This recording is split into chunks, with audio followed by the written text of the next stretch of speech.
You're so privileged. It's just so weird. It's ridiculous. She is a malignant narcissist who cannot get enough of herself while she simultaneously plays the victim. My castle? The queen is mean to me. They won't let me call myself Her Royal Highness anymore, but I'm going to put it all over my stationery and on the gifts that I give to my friends. There was a skit about the fact, well, you know, all Britain will insist upon is that America keeps Harry and Meghan, that they're not coming back. King Charles on his way out, Prince William is expected to take over the crown.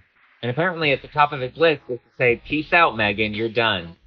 He plans to formally strip Meghan Markle of her royal title. The hypocrisy was beyond anything I've ever seen. Now, again, just last week, she did her first long-form sit-down podcast interview. She showed a basket that she had sent to the host of the podcast as a thank you for allowing her to come on. You can kind of zoom in here, and it says, with compliments of Her Royal Highness, the Duchess of Sussex. You're in America now, and we don't give a shit about you. You're not our fucking prince.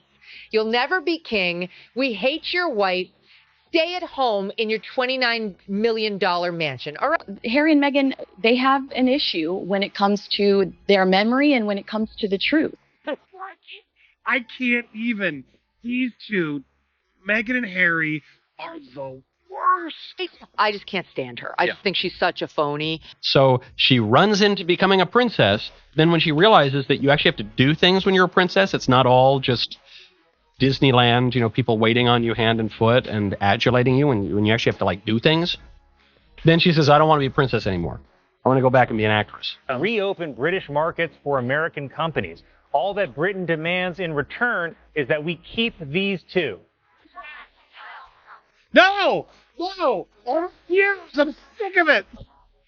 Of all the things Harry and Meghan could have launched next, a new podcast, another Netflix docu-series, a second memoir dragging what's left of the royal family, this is not what anyone expected. Behind closed doors, quietly and without fanfare, the Sussexes have been developing something strange, something deeply off-brand, and now it's leaked. Not by accident, but through a series of behind-the-scenes whispers that found their way into the public eye. The woman who destroyed her in-laws' family, whose own family doesn't like her, whose the in-laws obviously don't like her, the public doesn't like her, she's stuck because she was an actress who became a real princess, who wants to be an actress again, but has to continue to pretend to be a real princess. And once the pieces were put together, jaws dropped. Because this new venture, it's not about charity, legacy, or even healing. It's something far more bizarre and potentially catastrophic.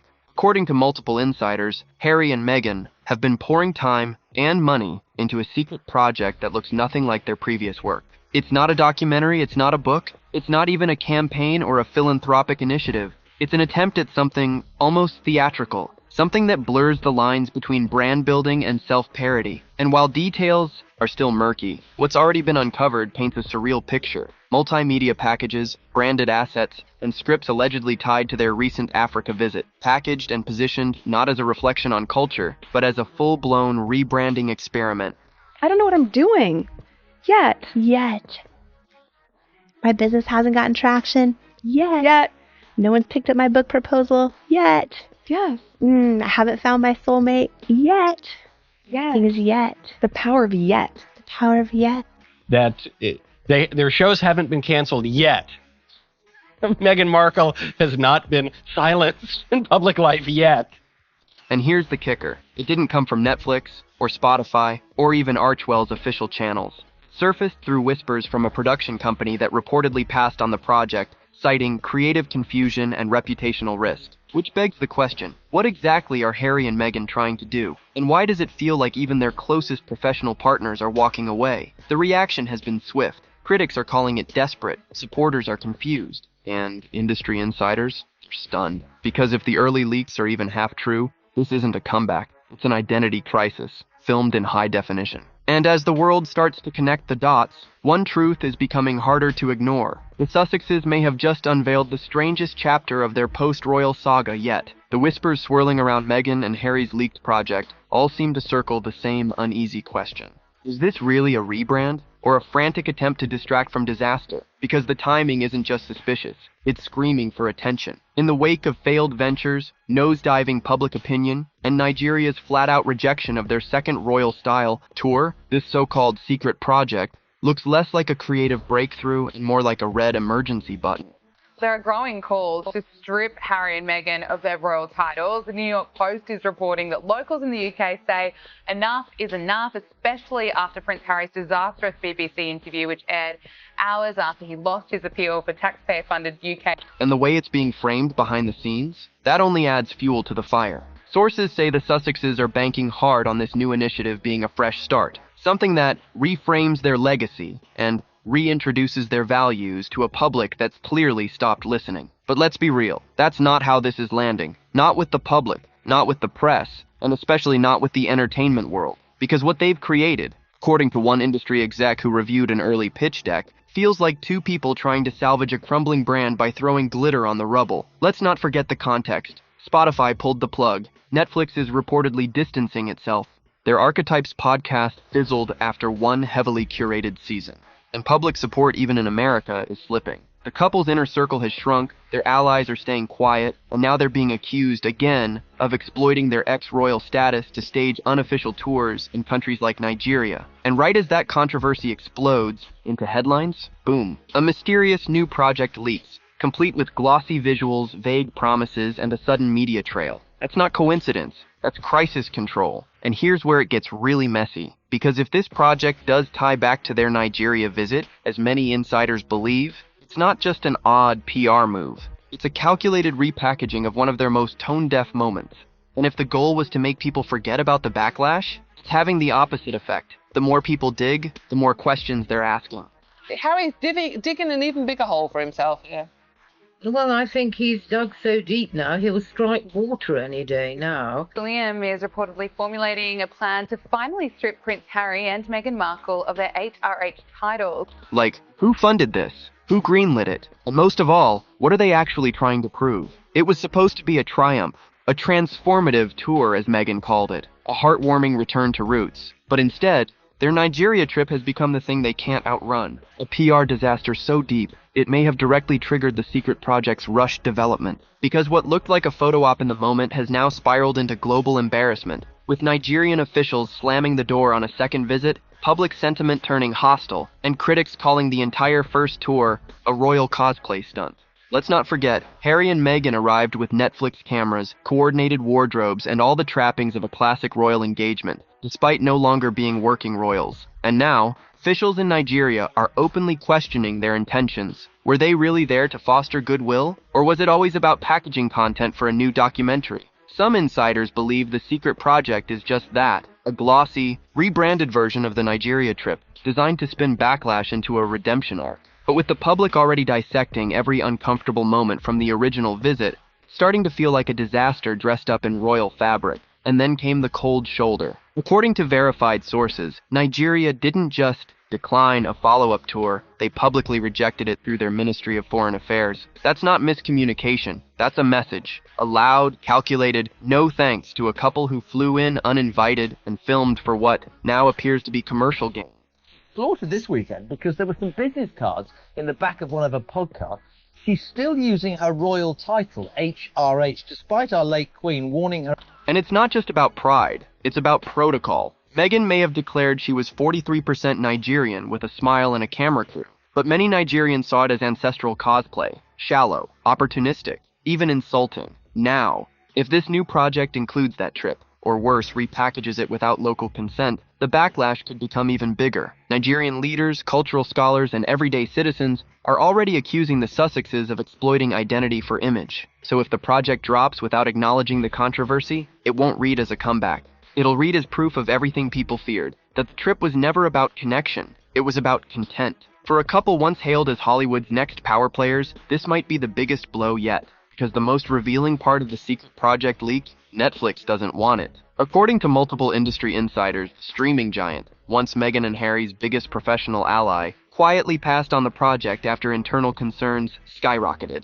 Legal red flags, diplomatic tension, public backlash, and now, it's not just Netflix hitting the brakes. It's the entire entertainment industry slowly but deliberately pulling away. Early versions of the project, rumored to be centered around the Nigeria trip and Meghan's diaspora connection, were reportedly shopped around to top executives. Some were pitched as docu-series, others as inspirational empowerment features, but the reactions behind closed doors were far from enthusiastic. It's not a financial thing. Working royals do not profit. They do not use their names to make money. It's an honor to have an HRH. Absolutely. So the fact that she's continued to use this HRH when they've been instructed not to, I think is absolutely infuriating in Buckingham Palace. It was agreed with Queen Elizabeth that they will not use the HRH title. That is a long-standing precedent, and there's good reason for it. Basically, the HRH is only given to working royals and senior members of the royal family. One source familiar with Netflix's internal review told Deadline it wasn't worth the risk. The optics were too messy, the backlash too fresh. And just like that, what could have been their post-Spotify comeback vanished. But it gets worse. Hollywood, always obsessed with image, is watching this fall in real time. One major talent agency quietly pulled out of a previously rumored partnership. Prominent publicist who once helped the couple secure key speaking engagements, gone. And even Beyoncé's inner circle, once rumored to be exploring collabs with Meghan, has gone silent. No more selfies, no more seat saving, just quiet distance. And in an industry where silence is louder than shade, that's not just a shift, it's a warning sign. Because what Meghan and Harry are learning now is that fame isn't enough. Influence must be earned and sustained. And when every new project smells like damage control, powerful start to scatter. Meghan may still be pitching, still promoting, still trying to steer the ship, but insiders say the appetite in LA has changed. People don't want another scandal-wrapped storyline. They want results. They want stability. And right now, that's the one thing the Sussex brand can't seem to offer. If Netflix, their most visible backer, walked away quietly, it sends a loud signal. This isn't comeback season. It's collapse control. What Meghan and Harry thought would be a triumphant return to global relevance is now being dissected as something far more uncomfortable. Case study in performative activism, celebrity opportunism, and what some Nigerian scholars are now calling celebrity colonialism. The term may be new to the Sussex camp, but to critics, the pattern is painfully familiar. Privileged Western figures parachuting into African nations, delivering speeches, snapping photos in traditional garments, and leaving with glossy footage, glowing headlines, and nothing left behind. She kind of sold her soul to the devil. Obviously, she's always wanted to be an A-list actress. She never wanted to be a princess. I called that from the very beginning. She wanted to be amongst the A-list because that was her life. And this time, people aren't staying quiet about it. Meghan's declaration that she was 43% Nigerian during her visit might have earned applause from a carefully curated audience, but it sparked a firestorm across Nigerian academia, journalism, and cultural institutions. It wasn't the DNA claim itself that bothered people. It was the timing, the delivery, the camera crews. To many, it felt less like cultural pride and more like ancestral cosplay, a percentage plucked from a mail order test, leveraged not for connection, but for content. Cultural leaders called it shallow. Historians from Lagos to Abuja publicly questioned the authenticity of the tour. And while Meghan smiled in carefully staged photo ops, entire royal families in Nigeria, actual dynastic institutions, were never even contacted. No outreach, no consultation. Just lights, cameras, and surface-level symbolism. And now insiders believe the couple's secret project may try to rehash that visit as a cultural love letter, conveniently edited to erase the backlash. But in today's media climate, that kind of revision won't go unnoticed.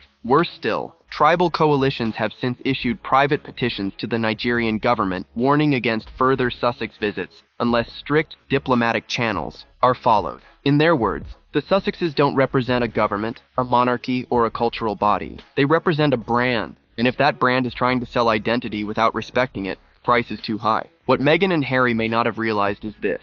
Once the mask of goodwill slips, there's no PR strategy in the world that can patch the damage. If this new project pretends the backlash didn't happen, they're not just risking embarrassment. They're inviting a second global rejection. The illusion is cracking. For years, Meghan and Harry have carefully walked a tightrope, presenting themselves as independent while clinging to the prestige of royalty. They weren't official diplomats, yet they acted like them. They weren't working royals, yet their events mirrored state visits. But Nigeria? That was the moment the mask slipped. Because behind the designer dresses and well-lit smiles, one glaring truth emerged. They're on their own.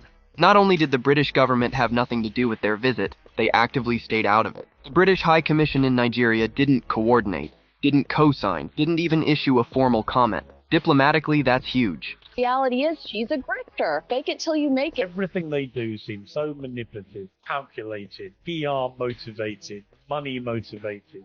It means Harry and Meghan weren't just independent, they were rogue. No formal protection, no recognition, and no real authority. They may have looked the part, but to insiders across multiple foreign offices, the message was clear. This wasn't a royal tour. It was a performance. And now the consequences are catching up. Behind closed doors, UK Foreign Office officials were reportedly relieved when Nigeria shut down a second Sussex visit. One former British diplomat in Abuja didn't mince words. They were acting like they had a mandate. They didn't. And if the Sussex's new secret project tries to present that trip as some kind of diplomatic achievement, it won't just be inaccurate. It'll be inflammatory. Worse still, that kind of misrepresentation opens doors to serious international scrutiny. Because in diplomatic circles, pretending to speak on behalf of a nation or institution you no longer represent is a reputational landmine. And right now, Meghan and Harry are dancing dangerously close to it, especially if the project includes footage of handshakes with officials, ceremonial events, or local leaders who were never informed this would be turned into global content. This isn't about red carpets and royal nostalgia anymore. This is about credibility. And with each unendorsed appearance,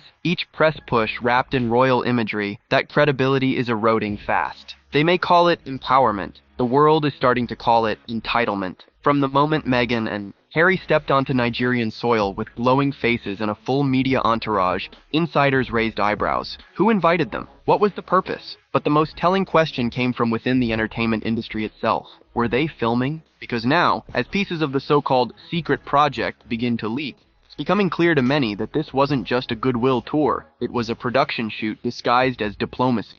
Multiple sources close to Archwell's media team claim that crews were present throughout the Nigeria visit, not just for personal keepsakes, but for professional use. And while no official documentary was ever announced, footage, it exists.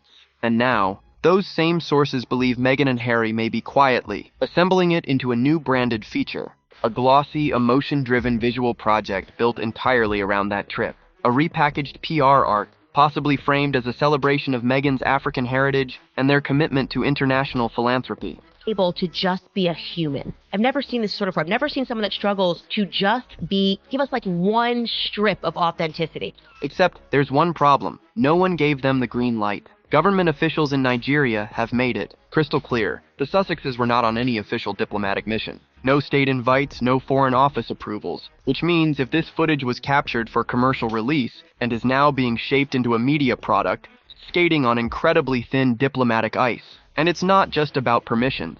It's about intent. Because if this secret project is revealed to be a documentary, or even part of a larger branding push, it will confirm what many Nigerians suspected from day one. This wasn't about culture or connection. It was about content. The backlash is already simmering. Academics, cultural leaders, even foreign media analysts have begun calling it what they believe it is, a self-serving narrative dressed in diaspora aesthetics.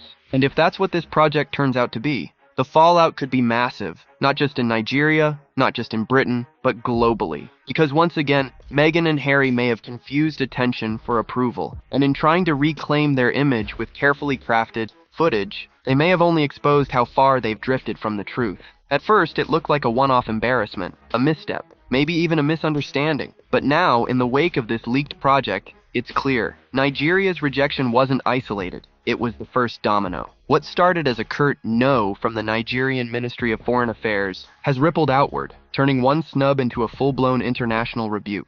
And as more governments, cultural institutions, and media power players watch the fallout unfold, one thing is becoming undeniable. The Sussexes have lost control of the narrative. Let's be clear. Nigeria didn't just say, not this time. They slammed the door shut, firmly, publicly, and with zero ambiguity. Officials cited no national interest in hosting a second Sussex tour, and sources now reveal there were formal discussions at multiple ministerial levels before delivering that verdict. That's not emotional. That's strategic. And insiders believe it wasn't just about optics, it was about precedent. Nigeria refused to be used as a backdrop for another self-styled royal production. No cameras, no stagecraft, no pretend diplomacy. Just a message, you're not welcome. And now, that message is being echoed elsewhere. Tribal leaders who were bypassed during the first trip are speaking out. Cultural coalitions are submitting formal requests for tighter restrictions on foreign media visitors, claiming ancestral ties without community consultation. And the phrase celebrity colonialism, once a fringe academic term, is making its way into headlines and policy circles.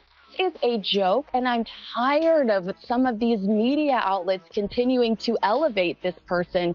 The conversation is no longer about Harry and Meghan alone. It's about the power imbalance they represent and the entitled assumptions behind their brand.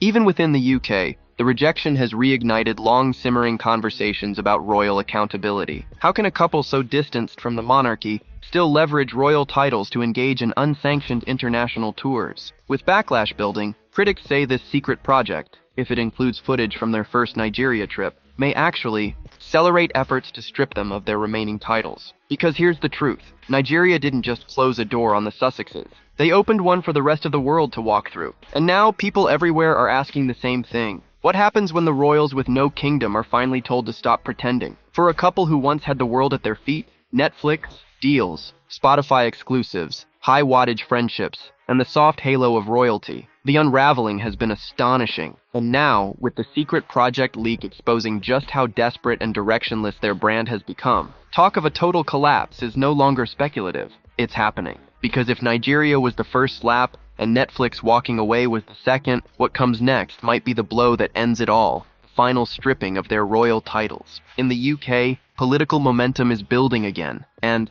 this time it's not just tabloid noise, it's legislative intent. Members of Parliament, particularly those aligned with traditionalist wings, are invoking the Titles Deprivation Act of 1917, a dusty but powerful law that's only been used in the most serious of circumstances. Once reserved for royals who sided with enemy nations during wartime, the act is now being eyed as a tool to sever the Sussexes' remaining official ties for what critics call symbolic treason. Not legal betrayal, but reputational assault on the monarchy. The argument? Harry and Meghan have cashed in on their titles while simultaneously waging a global smear campaign against the crown. And now, with the Nigerian tour exposed as what some see as a covert branding exercise, potentially featured in their leaked project, those accusations are only gaining traction. If this project is released under the banner of the Duke and Duchess of Sussex, it may be the final provocation the palace needs to stop protecting them altogether. And their allies, they're disappearing. The inner circle has gone quiet. High-profile supporters who once defended their every move are now distancing themselves. Industry leaders are calling them uninsurable. One top-tier publicist even warned prospective clients, After taking a break, I guess, Meghan Markle is back, and she has released a new Netflix trailer. don't tie yourself to a falling brand. The glamour has faded, the goodwill has curdled, and what remains is a volatile duo with too much baggage and not enough backup. So where does that leave them? Standing alone, with a damaged brand, a rejected project, and an empire built on borrowed prestige.